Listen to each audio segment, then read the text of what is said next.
नमस्कार, स्वागत है आपका जी बिजनेस में। मैं हूं दीपक डोभाल और आप देख रहे हैं आपकी खबर आपका फायदा। नए साल पर देश में 15 से 18 साल के बच्चों का वैक्सीनेशन शुरू हो जाएगा, लेकिन बच्चों के टीकाकरण ने कई सवाल भी खड़े कर दिए हैं। मसलन 15 साल के ऊपर के बच्चों को ही क्यों चुना गया, 12 साल या 5 साल के ऊपर के बच्चों को क्यों नहीं। यूएस, यूके और यूरोप के सभी देशों में 5 साल से ऊपर के बच्चों को टीका लग रहा है। फाइजर और मॉडर्ना की वैक्सीन को इंपोर्ट करने या देश में ही मैन्युफैक्चरिंग का लाइसेंस देने में क्या दिक्कतें हैं। जब देश की महंगी कारें, फोन और तरह तरह की चीजें इंपोर्ट हो सकती हैं, तो फिर जीवन रक्षक वैक्सीन क्यों नहीं हो सकती। आज हम इसी मुद्दे पर चर्चा करेंगे। चर्चा इसलिए जरूरी है क्योंकि देखिए, बच्चों के माँ बाप काफी परेशान हैं और जिस तरह से ओमिक्रॉन का संकट मंडरा रहा है, उसे देखते हुए हर पेरेंट्स की, हर माँ बाप की ये सवाल है और ये बड़ा लाजमी सवाल है कि हमारे बच्चों को आखिर वैक्सीन देने में दिक्कत क्या है। शुरुआत जरूर हुई है, ये बहुत अच्छी पहल है 15 से 18 की, लेकिन 15 साल से नीचे की उम्र के बच्चे कब दायरे में आएंगे, करते हैं इस पर चर्चा। पहले रिपोर्ट देख लीजिए।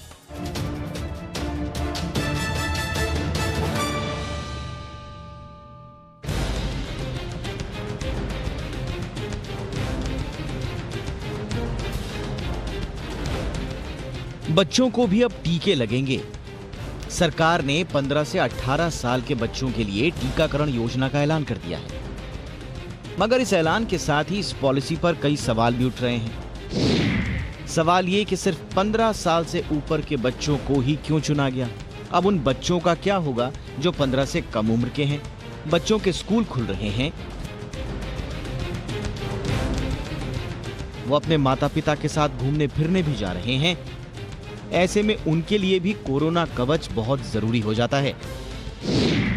न्यूयॉर्क और कैलिफोर्निया से आई खबरों ने चिंताएं और बढ़ा दी हैं। यहाँ के अस्पतालों में भर्ती कोरोना मरीजों में सबसे ज्यादा संख्या उन बच्चों की है जो 5 से 11 साल तक के हैं। डॉक्टर्स के मुताबिक अस्पताल में भर्ती वो बच्चे हैं जिन्होंने वैक्सीन नहीं लगवाई है। यूएस, यूके और यूरोप के सभी देशों में 5 साल से ऊपर के बच्चों को भी वैक्सीन लगाई जा रही है। जहां भारत में 15 से 18 साल के बच्चों को वैक्सीन लगाए जाने की बात हो रही है, वहीं अमेरिका में 5 से 17 साल तक के बच्चों को फाइजर बायोटेक की वैक्सीन लगाई जा रही है। इजराइल में भी फाइजर बायोटेक की वैक्सीन 5 से 11 साल तक के बच्चों को लगाई जा रही है। यूरोप में 12 से 17 साल तक के बच्चों को मॉडर्ना वैक्सीन दी जा रही है। ब्रिटेन में भी 12 से 15 साल तक के बच्चों को फाइजर बायोटेक की वैक्सीन लगाई जा रही है और जल्द ही यहाँ 5 से 12 साल के बच्चों को वैक्सीन की मंजूरी मिल सकती है।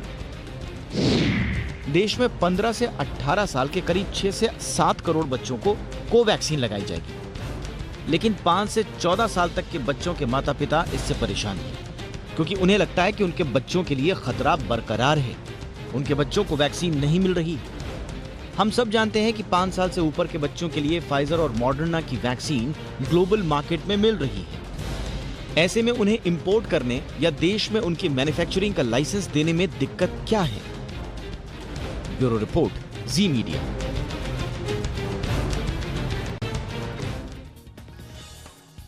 और इस मुद्दे पर चर्चा के लिए 3 खास मेहमान इस वक्त मेरे साथ जुड़ चुके हैं। आपका परिचय आज के मेहमानों से करा देते हैं। हमारे साथ हैं डॉक्टर संजय राय, रिसर्चर हैं कोवैक्सीन के और एम्स में कार्यरत हैं। डॉक्टर राय, बहुत बहुत स्वागत है सर आपका हमारे शो पर। हमारे साथ हैं doctor Gautam Bhansali, senior physician हैं बॉम्बे हॉस्पिटल में। डॉक्टर भंसाली, बहुत बहुत स्वागत है सर आपका।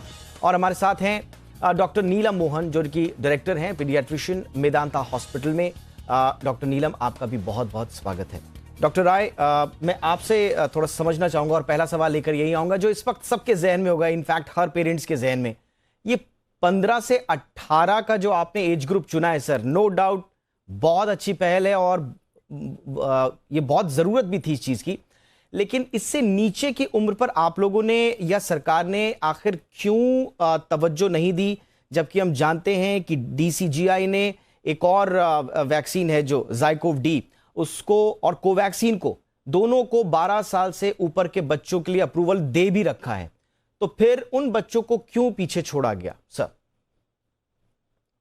ये आपका बहुत ही अच्छा सवाल है कि बच्चों में जो है कोई भी करते हैं, वैक्सीन देते हैं तो उसका क्लियर कट ऑब्जेक्टिव होता है कि इलाज करते हैं कि या जो है या सार्स कोरोना वायरस 2 पे डायरेक्टली आ रहा हूं मैं, कि या तो इन्फेक्शन रोकेगा या जो है वह सीवियरिटी और डेथ रोकेगा। ये क्लियर कट ऑब्जेक्टिव होता है किसी भी वैक्सीनेशन का इसमें। तो पहली बात कि बच्चों में कि डर है पेरेंट्स को कि जाएंगे इन्फेक्शन लेके आएंगे, तो ये जो डेटा है पूरी दुनिया में कि बच्चों में ही नहीं एडल्ट में भी कोई भी वैक्सीन जो है इस पे 25 वैक्सीन हम जो दे रहे हैं पूरी दुनिया में इस समय इन्फेक्शन को रोकने में उतना कारगर नहीं है। नहीं तो 50,000 रोज केसेस जो है यूके में इसके नहीं आते आपके इन्फेक्शन के ब्रेक थ्रू इन्फेक्शन, मतलब फुल्ली वैक्सीनेटेड लोगों को ही हम ब्रेक थ्रू इन्फेक्शन कहते हैं। सिंगापुर में ऑलमोस्ट 90% और 100% के आसपास लग जाएगा डेड पॉपुलेशन कहूं, इतनी बड़ी वेव नहीं आती। तो पहला वैक्सीन जो है ये कंसेप्ट हटा देना चाहिए कि इन्फेक्शन रोकता है, तो उसके लिए नहीं दे रहे हैं। सीवियरिटी रोकता है डेफिनेटली, सीवियरिटी जो 80 to 90% कम करता है, बट एडल्ट में कम करता है देखा जाए, क्योंकि एडल्ट में जो है सीवियरिटी बहुत ज्यादा है। 45 साल से ऊपर के लोगों में जो ग्लोबल डेटा है केस फेटेलिटी रेट जो है हमारा करीब जो है 1.5% है, मतलब हर 10 लाख लोगों में करीब 15,000 की डेथ होती है। अगर 80 to 90% में वैक्सीन से बचाता हूं तो करीब 13,000 से 14,000 लोगों की जान बचती है। बच्चों में जो पब्लिकेशन है, जो हमारे पास डेटा अवेलेबल है, वह ये बताता है कि 2 के आसपास पर मिलियन डेथ होती है। यहाँ 15,000 नहीं मर रहे हैं। तो हर जगह हम रिस्क और बेनिफिट एनालिसिस करते हैं, क्योंकि एपिडेमियोलॉजिस्ट हैं, साइंटिस्ट हैं, वैक्सीन में काम करते हैं, तो और हमेशा जो है हम ये देखते रहते हैं कि कौन सा इंटरवेंशन हमारे लिए बेस्ट होगा, उसका फायदा मिलेगा कि नहीं। दुनिया के देश दे रहे हैं इसलिए दे देना चाहिए, ये कोई जरूरी नहीं है। हमें जो है ये भी देखना पड़ेगा कि यूएस में अगर 2 से बढ़ रहा है तो कहीं ऐसा तो नहीं कि वैक्सीन एसोसिएटेड प्रॉब्लम हो सकती है, होती है।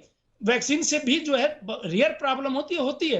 बट अगर वो 10 के आसपास पर मिलियन होती है हर 10 लाख में, तो एडल्ट में 14,000 अगर मैं लाइफ बचा रहा हूं तो 10 प्रॉब्लम कुछ नहीं है वहां पे। लेकिन बच्चों में अगर सिर्फ 2 डेथ हो रही है या 15 नहीं हो रही है, तो हमें ये देखना पड़ता है। इसलिए नहीं दिया गया है। हमारे यहाँ कम से कम साइंस को थोड़ी वैल्यू दी जा रही है। और अब तो बट डॉक्टर राय, महीने से कुछ कंटिन्यू, बट डॉक्टर राय, जहां तक मुझे याद है और आपसे हमारी इस बारे में पहले चर्चा भी हो चुकी है कि जब ट्रायल इसके चल रहे थे, क्लिनिकल ट्रायल, बच्चों में कोवैक्सीन उतनी ही प्रभावी पाई गई जितनी बड़ों में, और ये बच्चों के एक बड़े वृहद एज ग्रुप के बीच में हुआ था। क्लिनिकल ट्रायल्स के रिजल्ट बताते हैं कि 78% तक प्रभावी थी, यानी कि बिल्कुल वही इसका एफिकेसी रेट है जो बड़ों पर है। तो अब किस बात का डर? नहीं, देखिए, पहली बात तो हमने इम्यूनोजेनिसिटी देखी थी, क्योंकि उतने बड़े एफिकेसी हम बड़े सैंपल साइज पे देखते हैं। इम्यूनोजेनिसिटी देखते हैं कि एंटीबॉडीज लेवल कितना बना है और वो न्यूट्रलाइज कर पा रहे हैं, इफेक्टिव है। बट कोई भी इंटरवेंशन, मैंने कहा कि क्लियर कट ऑब्जेक्टिव होना चाहिए कि क्या सीवियरिटी कम कर रहा है, इन्फेक्शन नहीं कम कर रहा है, सीवियरिटी कम कर रहा है। तो बड़ों में, बच्चों में सीवियरिटी नहीं है तो देने का कोई एडिशनल बेनिफिट नहीं है। मैं ये कहना चाहता हूं, कोवैक्सीन फिर भी सेफेस्ट वैक्सीन है। जिस फाइजर और मॉडर्ना की बात कर रहे हैं, अब तो ये भी बहस शुरू हो गई है कि क्या वो हमारे मेमोरी सेल पे काम तो नहीं कर रहा, क्योंकि इस तरीके से ब्रेक थ्रू इन्फेक्शन तो कभी नहीं हुए हैं, किसी भी इसमें नहीं हो रहे थे जैसे अभी हो रहे हैं। तो क्या ऐसा तो नहीं कि मेमोरी सेल को अगर उस पाथवे में काम कर रहा है जो सेलुलर इम्यूनिटी डेवलप होती है, तब तो जो जिन लोगों ने लिया है वो आगे भी हो जाएंगे। कम से कम बच्चों पे हम ये एक्सपेरिमेंट नहीं कर सकते, जहां हो चुका है उससे हमें सीख लेनी चाहिए। तो ये जब तक वो सीख नहीं लेंगे, दुनिया के कई देशों में लगा हुआ है, उनके डेटा को देखने के बाद हमें लेना चाहिए। ये चूंकि जो कोवैक्सीन है वो टेस्टेड टेक्नोलॉजी पे, पुराने पोलियो का हम उसी टेक्नोलॉजी पे देते हैं, तो टेस्टेड टेक्नोलॉजी पे, उससे भी हमें डर नहीं है। पहली बार मैसेंजर आरएनए वैक्सीन दे रहे हैं हम, या डीएनए वैक्सीन, लॉन्ग टर्म तक क्या इंपैक्ट होगा हमें नहीं पता। जो अभी तक एविडेंस आ रहा है, जहां जहां भी मैसेंजर वैक्सीन है, देखिए वह अब हमें शक कर रहा है। और एज ए साइंटिस्ट जो है, हम हमेशा शक नहीं करेंगे तो बेस्ट ऑप्शन नहीं खोज पाएंगे कि कौन सा 25 वैक्सीन है, कौन सा बेस्ट वैक्सीन है। ये सब हमेशा बेस्ट ऑप्शन हमें खोजते रहना चाहिए। और इसलिए जो है कि क्यों वो वर्क कर रहा है, नहीं कर रहा है, कितना कर रहा है, साइड इफेक्ट क्या है, ये सब देखने के बाद डिसीजन लिया जाता है। ठीक है सर, एडल्ट में और किसी में ले सकते हैं, बच्चों के लिए हमें कॉन्शियस होना चाहिए। ऑलराइट, यानी कि बच्चों के लिए अतिरिक्त सतर्कता की आवश्यकता है, वो ज्यादा संवेदनशील है, इसलिए फूक फूक कर सरकार कदम रख रही है। लेकिन कितने संवेदनशील हैं बच्चे, इस पर भी बातचीत कर लेते हैं। मैं डॉक्टर नीलम आपके पास में आना चाहूंगा, आप पीडियाट्रिशियन हैं। बच्चों में वैक्सीन के असर को लेकर ये जो सरकार की सतर्कता की जो प्रवृत्ति है, इससे आप कितना इत्तेफाक रखती हैं? सही जा रही है सरकार, या हमें थोड़ा और लचीला होना चाहिए था, कब कुछ कम एज ग्रुप तक इसको लाना चाहिए था? जी, मेरा ये मानना है कि श्योरली ये आगे भी इसको छोटे बच्चों में दी जाएगी। इट इज़ ओनली जो स्टार्ट था, जो वैक्सीन, अगर आप जानते हैं कि अप्रूवल तो हमने 5 वैक्सीन्स को परमिशन मिली है ट्रायल्स करने में इंडिया में, और उसमें 5 वैक्सीन में से बायो कोवोवैक्स J&J 3 है, 2 जो कोवैक्सीन है और जाइडस कोवी डी, इनको अप्रूवल मिला है। लेकिन जनवरी 3 से जो फर्स्ट रिलीज होएगी वो कोवैक्सीन है। So I am sure government is in negotiations with Zydus CoV D and उसका कॉस्ट, और वो तो 3 डोजेस 4 वीक्स अपार्ट, उसके लिए वो ओपन में नहीं आएंगे, लेकिन गवर्नमेंट उसको ले रही है। और जैसे कि हमारे पास 2 एविडेंस है, एक एविडेंस की मई से 12 साल के ऊपर बच्चे USA, कनाडा एक्सेट्रा में मई से दे गए, तो उनकी सेफ्टी, एफिकेसी, ये सारे चीज़ों का हमारे पास इनफ इंफॉर्मेशन है कि हम सेफ्टी के बारे में बात करें, बच्चों में सेफ है। और अब वहाँ पे जैसे आपने खुद बताया USA, कनाडा, इटली, यूकेडा, इनफैक्ट यूकेडा तो ऑब्लिगेटरी बना दिया है कि सारे बच्चे मोर देन 5 ईयर्स ऑब्लिगेटरी मिलना चाहिए।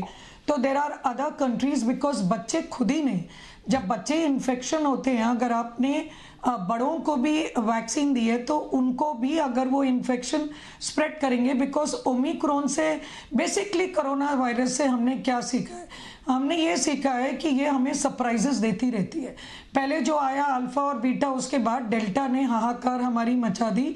और जब हमने पहली बार, आपको याद है, बोला था कि बच्चों में सीवियरिटी नहीं होती, याद है, उसके बाद डेल्टा ने ये सिखा दिया कि बच्चों में सीवियरिटी हुई, बच्चों में MIS केस हुए, बच्चों में खूब एडमिशन हुए। तो जो वो पहले थी वो नहीं थी डेल्टा में। अब ओमिक्रॉन में यहाँ मानते हैं कि ओमिक्रॉन की सीवियरिटी कम है, लेकिन ये भी हम जानते हैं कि उसकी इंक्यूबेशन पीरियड वेरी शॉर्ट है और spread is much faster spread.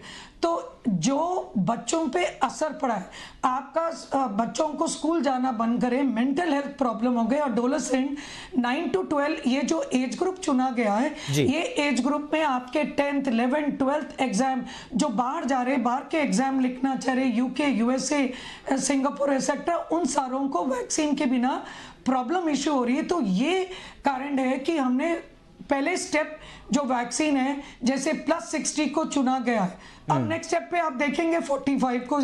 और जो लेटेस्ट अभी पिछले 2-3 दिनों में एक एविडेंस आया, जिसके बेसिस पे CDC ने बूस्टर डोज का ऐलान किया, ये आपको जान के खुशी होगी, मुझे अभी ये लेटेस्ट इंफॉर्मेशन है कि जो mRNA वैक्सीन लिए थे, उसमें हमने बताया कि 35% ही प्रोटेक्शन थी ओमिक्रॉन में, जैसे राय साहब ने बताया। लेकिन जो नया इंफॉर्मेशन आया है कि जिनको बूस्टर डोज लगा था उनको 70% प्रोटेक्शन थी। दैट मीन्स अगर 6 महीने से पहले mRNA के बूस्टर डोज लगा, या J&J का उन्होंने तो सिर्फ 2-3 महीने का है। मैम तो बिल्कुल, मैम यही सवाल, मैम पेरेंट्स का यही सवाल है, और इस सवाल के साथ मैं डॉक्टर भंसाली के पास जाना चाहूंगा। डॉक्टर भंसाली, एक तो बच्चों के लिए हमने वैक्सीनेशन ऑलरेडी 1 साल हमने बाद में शुरू किया, स्वाभाविक रूप से उनके लिए अतिरिक्त सतर्कता बरतने की आवश्यकता है, इससे हर कोई इत्तेफाक रख रहा है। लेकिन सवाल यह है कि एक तरफ आबादी के लिए बूस्टर डोज की बात कर रहे हैं, दूसरी तरफ हम बच्चों के लिए अभी भी सोच रहे हैं, इतने बड़े अनुभव, इतनी सारी रिसर्चर्स के बाद भी, क्या ये जो अतिरिक्त सतर्कता हम बरत रहे हैं, कहीं हम लेट तो नहीं कर रहे हैं सर?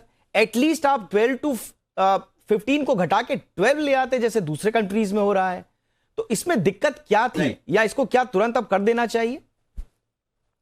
दीपक जी, इसमें जहां तक मेरा मानना है, दिक्कत की कोई बात भी नहीं है। बच्चों की अगर आप देखा जाए, चाहे वो फर्स्ट वेव थी, चाहे वो सेकेंड वेव थी, चाहे वो 3rd या 4th वेव, जो भी इसको कहना चाहे, कहीं पर भी बच्चों को कोई मेजर प्रॉब्लम नहीं आई। बच्चों की अगर आपने देखा गया तो बच्चों की इम्यूनिटी बहुत अच्छी होती है, बिकॉज उस जो कम एज वाले बच्चे होते हैं उनको ऑलरेडी मल्टीपल वैक्सीन वगैरह लगे रहते हैं और उनकी इम्यूनिटी अच्छी रहती है। फर्स्ट वेव में भी बच्चों को कोई बड़ा प्रॉब्लम नहीं आया था, सेकंड वेव में भी यस थोड़े से एडमिशन हुए थे, लेकिन मेजर इश्यूज नहीं आए थे।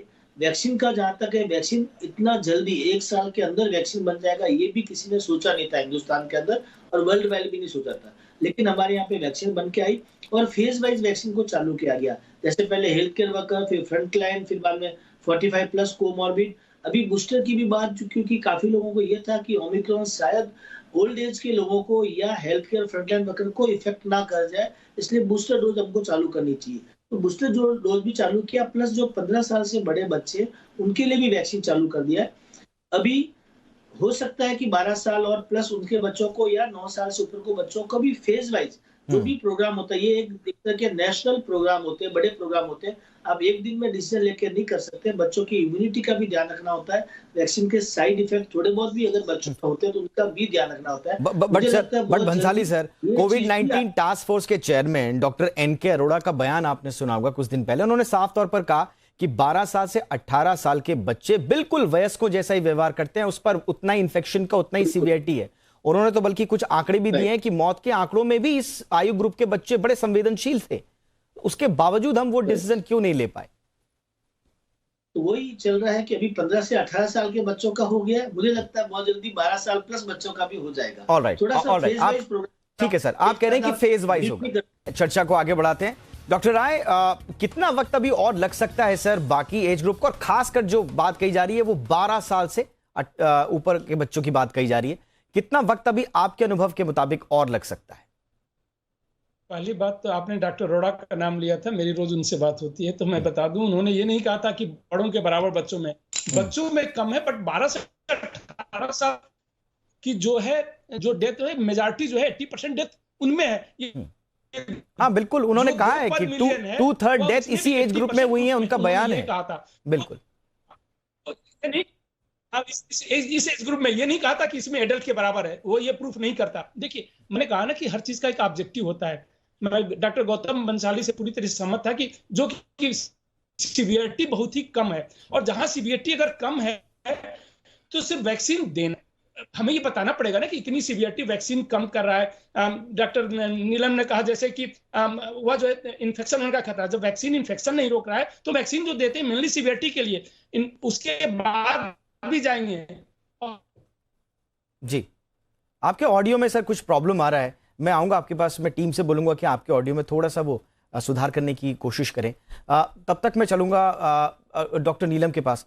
डॉक्टर नीलम, एक बड़ा सवाल जो हमने अपनी रिपोर्ट के जरिए भी उठाया है कि हम बड़ी बड़ी चीजें इंपोर्ट कर सकते हैं, और हमारे पास बहुत सारे लोग ये बोल रहे हैं कि हमें ऑब्जर्व करना होगा। देखिए, ऑब्जर्वेशन हम सबके सामने है। मॉडर्ना में 12 से 17 सालों के बच्चों के लिए जो वैक्सीन बनाई है, उसके ट्रायल्स हुए हैं और वो 100% असरदार पाई गई है, वो इफेक्टिव रही है 100%। 6 से 11 साल के बच्चों के लिए भी मॉडर्ना का ट्रायल जो है वो शानदार रहा है। इसके अलावा फाइजर जो 5 साल से ज्यादा उम्र के बच्चों के लिए ट्रायल किया है, उसमें 90% से ऊपर प्रभावी पाई गई है। तो हम सबके सामने डेटा हैं। क्या हम अपने देश के बच्चों के लिए डॉक्टर भंसाली, क्या हम अपने देश के बच्चों के लिए जिन बच्चों का जिक्र डॉक्टर अरोड़ा ने भी किया था अपनी उस बयान में, 44 करोड़ बच्चों का, उनके लिए हम इन वैक्सीन को तब तक इंपोर्ट नहीं कर सकते या मंजूरी नहीं दे सकते?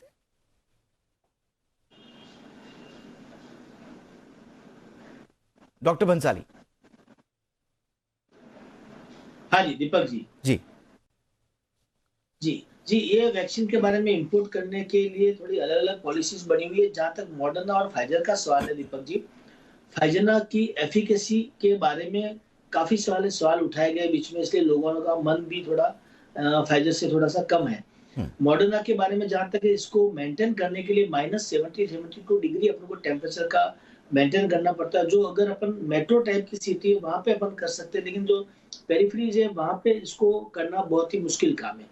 लेकिन जहां तक डेटा अभी तक जो हमारे पास में है, कोविशील्ड और कोवैक्सीन के, these two are the most effective vaccine, और मुझे लगता है दोनों का प्रोडक्शन भी काफी हो रहा है।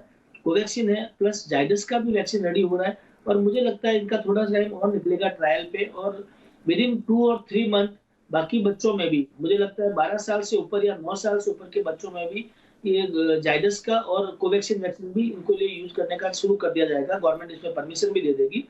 और जहां तक मैंने आपको बताया, बच्चों में सीवियरिटी बहुत कम है, बच्चों की इम्यूनिटी अच्छी है, इसलिए हमें बच्चों को लेकर ज्यादा पैनिक होने की जरूरत बिल्कुल नहीं लगती। ठीक है सर। डॉक्टर राय सर, आप अपनी बात प्लीज कंप्लीट कीजिए। हाँ, जो मैं ये कह रहा था कि देखिए सेकेंड वेव जिस तरीके से हुआ, आईसीएमआर ने सीरो सर्वे किया, हमारे 60% बच्चे, मतलब 27 करोड़ बच्चे इस देश में इन्फेक्ट हो गए। और जो हमारे पास ग्लोबल एविडेंस है कि इन्फेक्शन के बाद वो बेस्ट प्रोटेक्शन मिलता है, चाहे किसी भी वेरिएंट से। अभी तक जो है कोई वैक्सीन वैसा नहीं दे, इन्फेक्शन के चांसेस कम है। 40 लाख लोगों का यूके ने डेटा रिलीज किया था जिनको वैक्सीन नहीं लगी थी, तो री इन्फेक्शन सिर्फ 53 लोगों में थे, 53 लोगों में।